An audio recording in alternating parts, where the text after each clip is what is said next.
This is the Lone Creator YouTube. We hope this video helps. You begin by signing into your 2K account and launching Myteam. Make sure you use the platform linked to the code.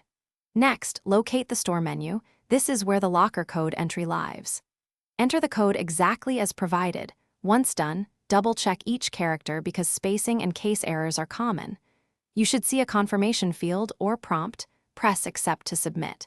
If the code is time-limited, redeem it immediately so you avoid expiration.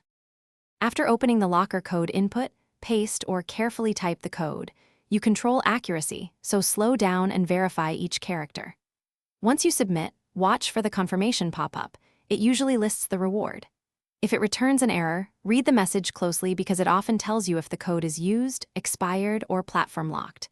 When successful, head to the Myteam inbox or the rewards section to claim packs, MT, or players. Make sure to accept items to clear space.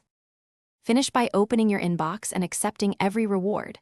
Once claimed, assign players or store packs so they don't expire or overflow your inventory. If a code fails, make sure you're on the correct platform, verify there are no typos, and confirm the code hasn't expired or been region locked. If you still can't redeem, restart the game, try a different platform session, and contact 2K support with your account details as a last resort. That usually resolves locked or redeemed code issues. Thanks for watching. Consider subscribing if we helped you.